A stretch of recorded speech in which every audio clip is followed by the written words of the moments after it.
only 15 years on mega projects. He must have started with smaller projects. There we go. But Waylon has promised to actually knock everybody out here. He's going to be the presenter that will just give you that push.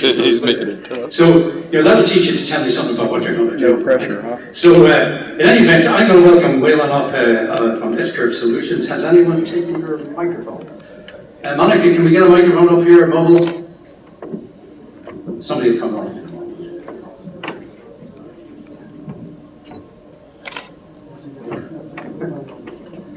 No pressure on the intro, I guess. Certainly not. So I'm here because I believe in information, right? And I think if we deal with objective data, we get to move faster, we get to move more efficiently, we make better decisions.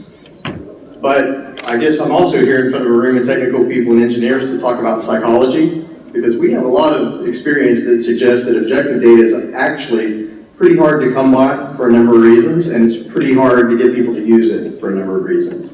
So that's what I'm going to talk about today.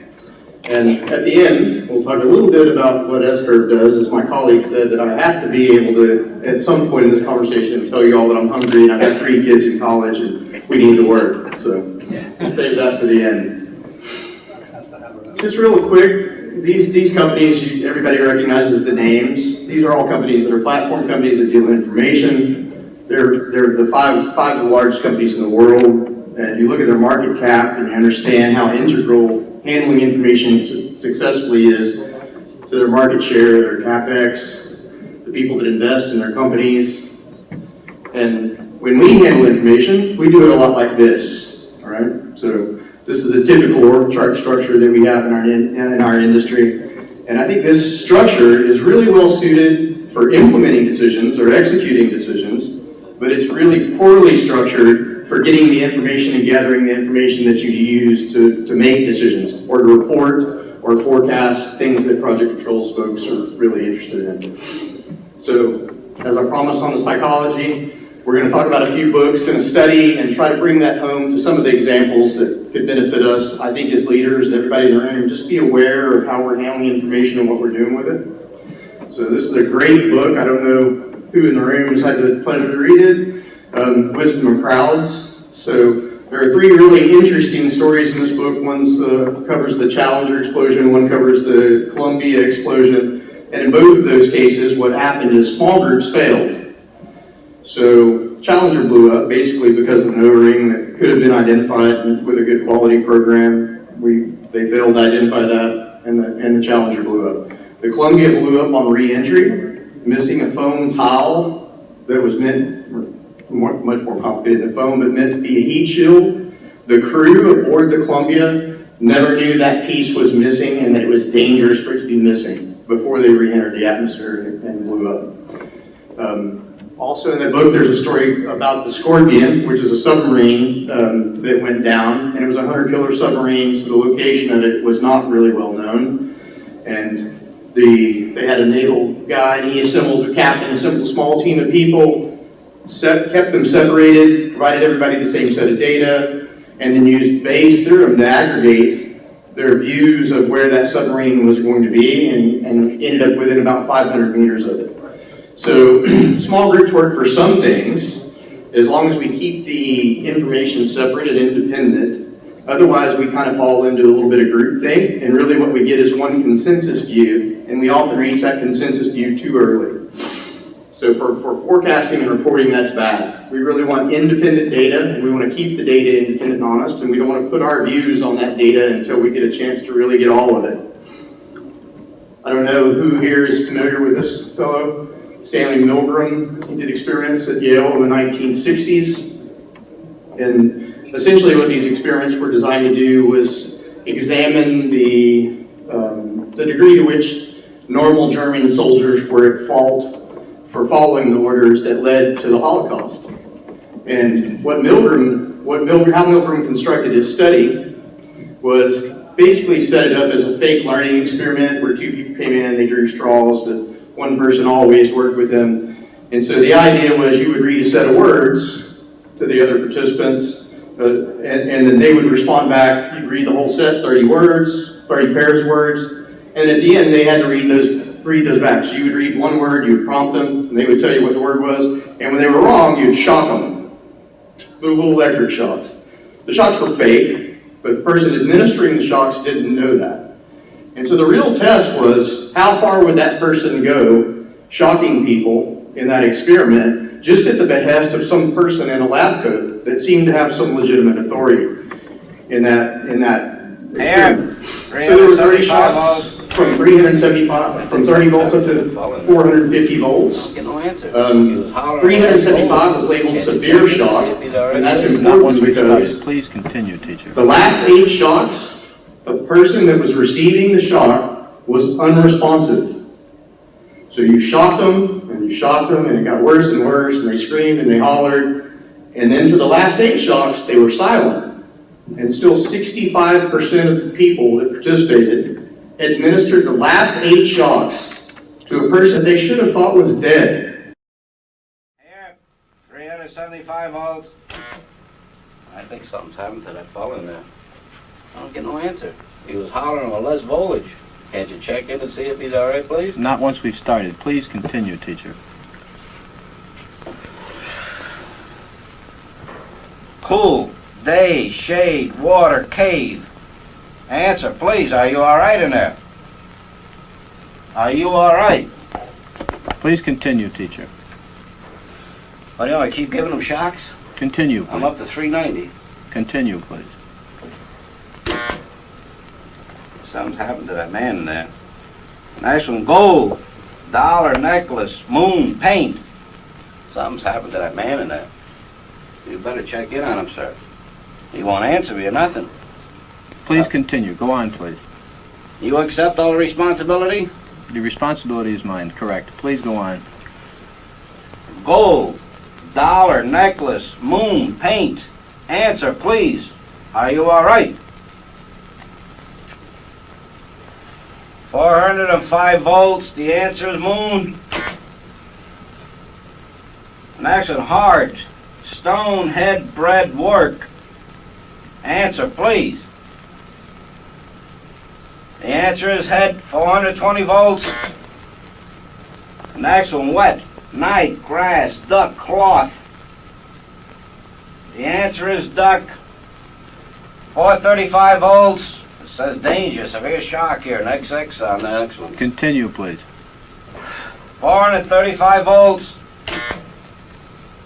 Next one, brave, woman, soldier, dog, horse. Answer is woman, 450 volts. That's it.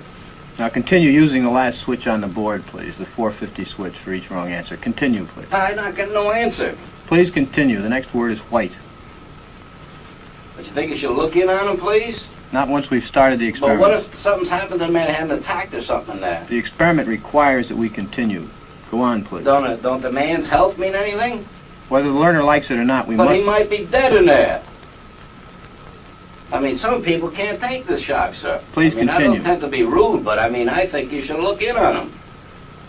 Whether I mean, all you gotta do is look in the door. If I don't get no answer, no noise, something I think has happened to the gentleman in there, sir. we must continue. Go on, please. You're gonna keep giving him what, 450 volts every shot now? That's correct. Continue. The next word is white. White, cloud, horse, rock, house. Answer, please. The answer is horse, 450 volts. Next word, sad, face, music, clown, girl. Right? And that was just at the behest of a person in a lab coat going, I'll take responsibility for this, or just a few other prods. And so as leaders in the industry, as leaders on your projects, what you have to be aware of is your opinion matters. And if you roll that opinion out at a point where you're really in a phase where you're trying to gather data, what you're going to hear is your opinion parroted back to you. And I see that in forecasts for cost, I see it in forecasts for schedule, I see it really, really bad in quantitative risk analysis. And we get called in to do a bit of that at different phases of the project. It matters a lot for funding, but it matters at all phases of the project.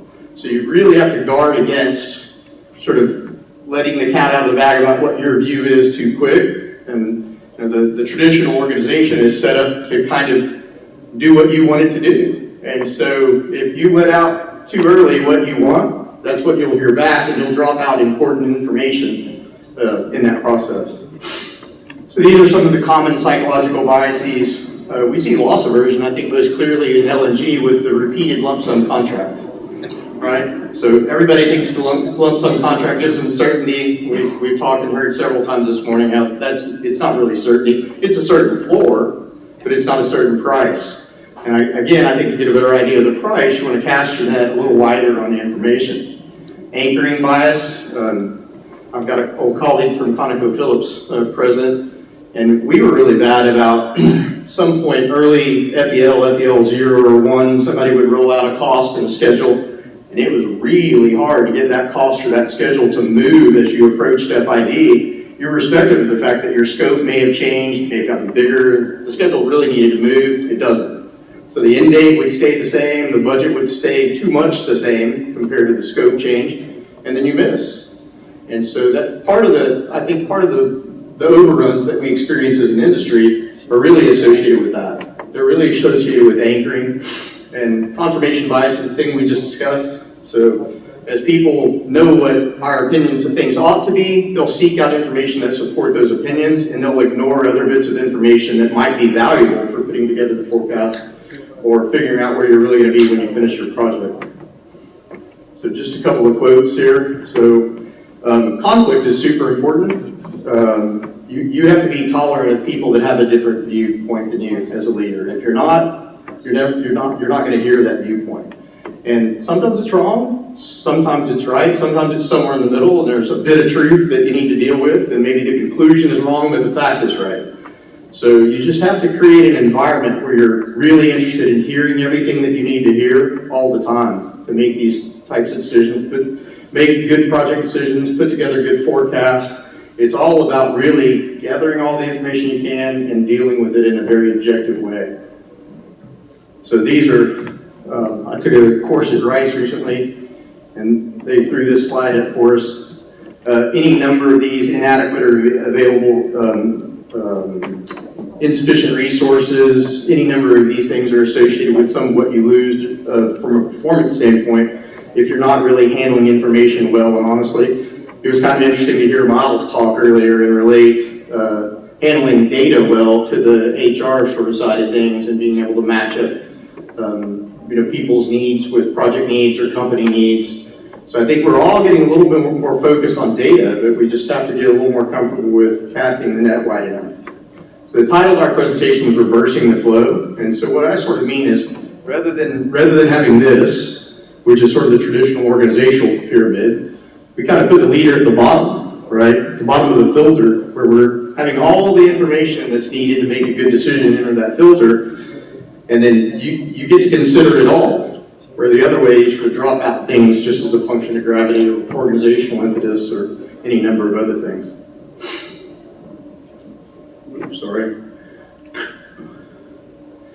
So this slide is intended to kind of demonstrate, like, risk are becoming parts of systems. We used to think of risk, in particular project risk, as this risk and that risk. But to ping on Mike again, he ran Cutter Gas for ConocoPhillips, the Cutter Gas 3 project for a good while.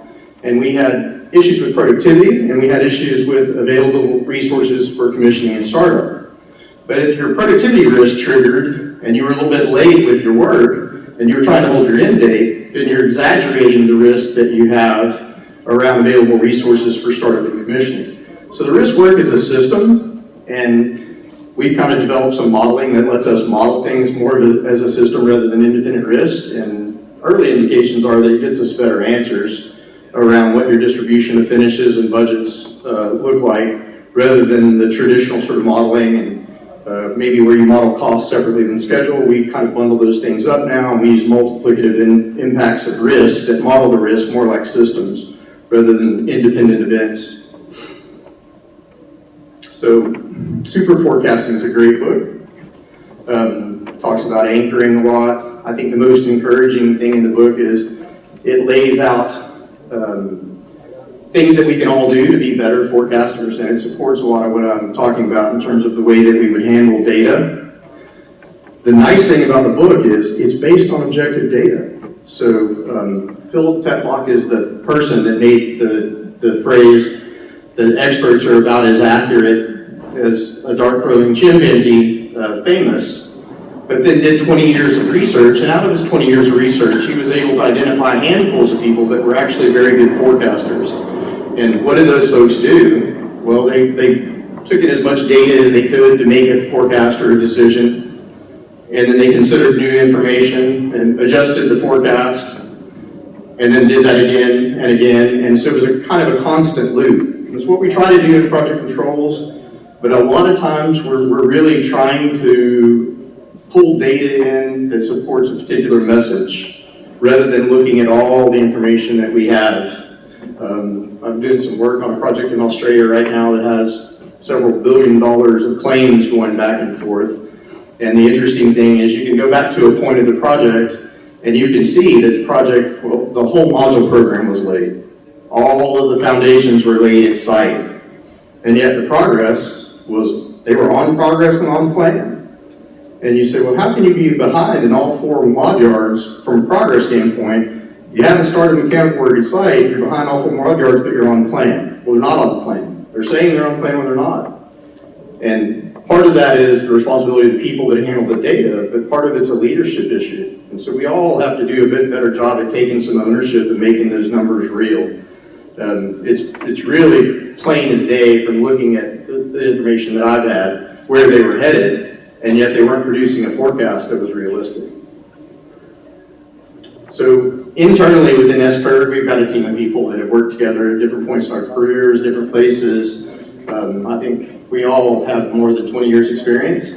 So these are just a few of the rules that we use to make sure that we're putting information together that works to help us help projects make sure that they've got good budgets or good forecasts or a good risk analysis that shows a distribution that's realistic.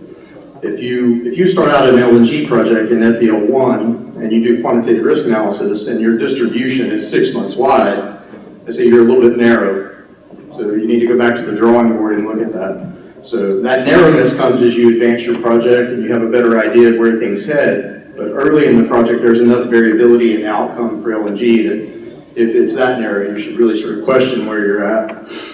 But we try to focus on the right data at the right time. So although our tools allow us to assess tons and tons of information at really high frequencies compared to 15 or 20 years ago, we try to hone in on the things from an LNG standpoint that we know are super important.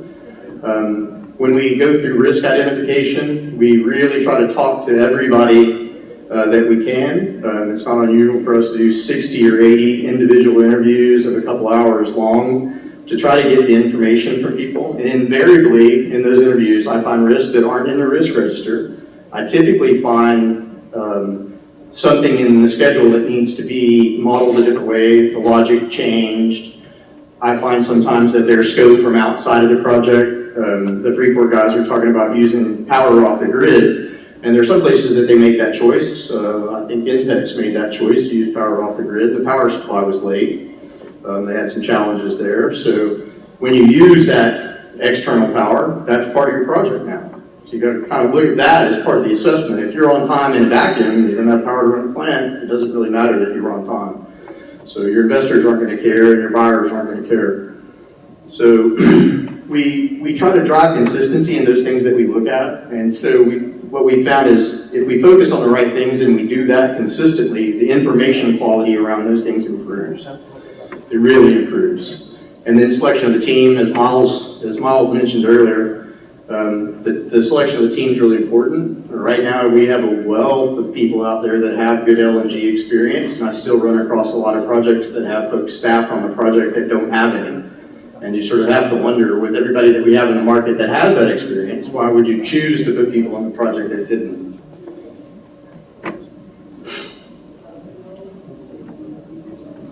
So we model decisions as well, and I think probably the most important thing that I'm learning is, just like with process safety, having a process to make a decision is really important. We don't We try not to encourage people using their guts to make decisions. Anything that we can model economically, we model economically. If we can put it in a decision tree and model it that way.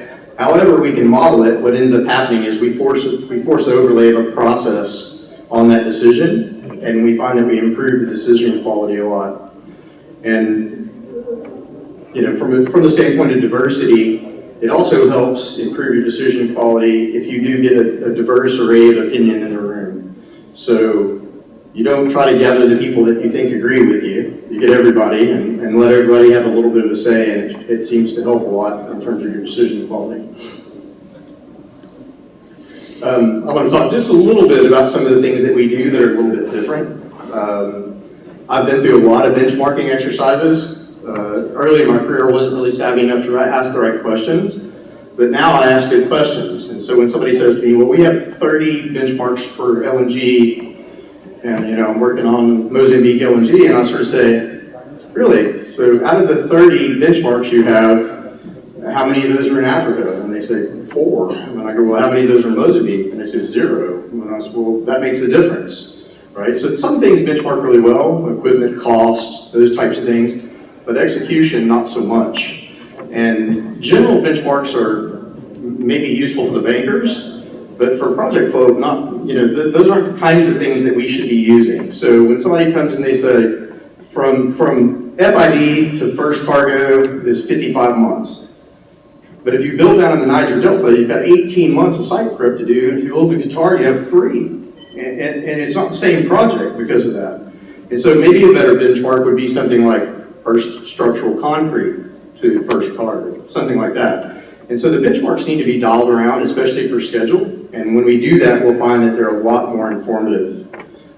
Just to dip a little bit more granularly into those benchmarks, and I think we have about 20 or 25 things that we look at across about 13 projects now. We don't look at any estimated data. We look at only as-built data.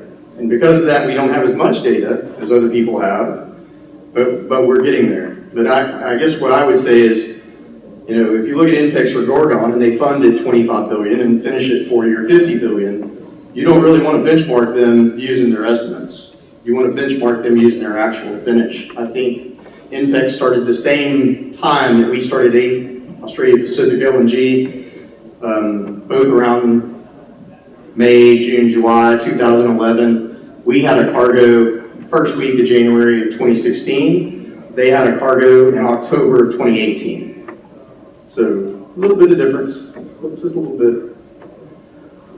Here's our QRA process, and really what I want to talk about mostly here is you can see that kind of funnel effect coming down, and where we really see the data quality being advanced here is the difference between gathering data in individual interviews versus gathering data in workshops.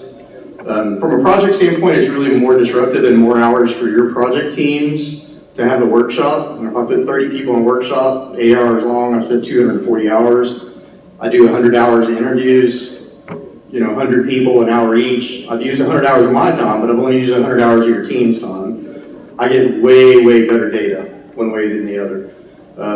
You know, Mike and I worked with a guy at ConocoPhillips named Mike Elliott, and I used to call him Obi-Wan, because if Mike got up in front of the room and talked, everybody ended up believing what Mike believed. And that's good from a leadership standpoint and getting people behind you and working, but from the standpoint of doing risk analysis, it's horrible, right? Because all I would get is the same opinion about the same, you know, about a given risk from everyone in the room, which is not what I'm looking for. I'm looking for independent sample size, and that drives data quality. Another tool that we've used pretty successfully, and I partner with a company in Australia that we developed this with, is SMART. So it's site mapping and resource tracking. And what this allows us to do is sort of insert an extra little component in the personnel badge, and we can overlay your virtually overlay your construction areas onto a plan, and then give you heat maps of where the people are moving around during the day at whatever increment you choose, 1 minute, 15 minutes, 30 minutes. And it really, really is super helpful for assessing productivity. So, you know, there are a lot of times where the claims on an LNG project can turn into 9-figure numbers. And if you're not in a position to have a really educated discussion about productivity, you're kind of at the mercy of the people that own the data. And so sometimes it's really good to have your own information used, and this produces that information for us. So we found this really successful in doing claims work on the back end, where projects have implemented this and had it during execution. Of course, so far we've only used it on a few smaller projects, $100 to $150 million that have completed. We hadn't had a chance to deploy it on a big LNG project yet, but I think that'll come. I don't know if it's first here or first Australia, but a lot of people have had issues with productivity claims and are really interested in the technology. There's a couple of other things that we're doing at sCurve that are a little bit unique, and my experience on Mozambique LNG suggested to me that there were social risks and there were disaster crisis risks, and we weren't really doing anything to assess those risks with real information. And so I've partnered up with a company called Enodo, and what they specialize in is social risk, and they gather actual data to do that. I'm going to make you email me or come see me to tell you a little bit more about it, but the big point is you get some actual hard data to use, and whether or not you agree with the conclusions, you get the actual hard data yourself and you can draw your own conclusions with it. And the other thing is a company called Garner, that a guy actually happens to live next door to me that is a specialist in disaster and crisis management. And after COVID and seeing some other things, or doing projects in different parts of the world where maybe you have a little insurgency or you have a this problem or that problem, having a plan in place is really helpful for that. And John and Garner sort of specialize in helping us get that plan in place and giving a provisional price to that plan. So not only do you have a plan when something goes wrong, you kind of have an idea of what it's going to cost you to try to mitigate it a little bit. So that's it.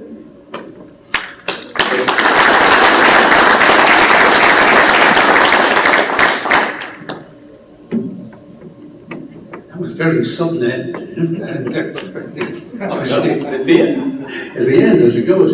So I don't have any questions on Slido at the moment. Does anyone feel inclined to test the system here and the sCurve business? You can't ask him about anything that's under a non-disclosure agreement where he's dealing with billions of dollars of either some contractor or some client's business. So if that's all you're interested in, talk to him in private afterwards. We have a question over here.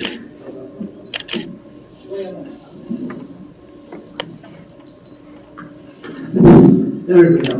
Waylon, what can you tell us about how you manage nested risk? Well, I guess the big difference is going to be that how we do that is with ranges. So the way we model the ranges is constant variance, and then we use multiplicative factors on the risk. So when you can identify pairs or series of risks that happen together, we use a modeling software that allows us to look at those risks multiplicatively. And we have a lot of discussion in the industry around system risk and other things, but I really think that most of the extreme results that we see in the industry are a result of these risks, that when one risk happens to its kind of worst case, it causes other risks to happen to their worst case. I think that's really what's driving us, rather than necessarily how we handle, quote, system risk. It's the multiplicative risks that are really kind of doing us in the extreme cases. And so we just model the multiplicative nature of those risks. And we do depend a little bit on the teams to help us identify which risk they think that would be, but fortunately for LNG, we have a pretty good background and experience that kind of tell us where to head with that. And so we try to nudge people in that direction and ask questions that help us range things and keep that in mind. The modeling software lets us do that. Could you give us an example? Yeah, the example that I gave earlier is really good. It's the productivity risk on cutter gas, and then the risk of whether or not you were going to have available resources to hit that commissioning and startup period effectively. And I think, of course, the thing that I'm not mentioning is the ConocoPhillips project. We were third in line, right? So you had resources that were being drawn by two other projects first. And Mike did some really interesting work on the closeout report that was super, super thorough. But I think that work connected those risks really well. You could see it in there pretty plainly. But that's an easy one. I think you might look at productivity and camp availability, right? So if you're in Australia and you're having to build a camp, and all of a sudden you're building your camp near capacity, and maybe you do your EIA where you have 500 beds extra, but it's not unusual to need 2,000 or 3,000 extra people. And then so camp availability starts being an issue and the other risks start triggering that. Any further? Sorry. Any further questions? If not, then let's give everyone a big round of applause.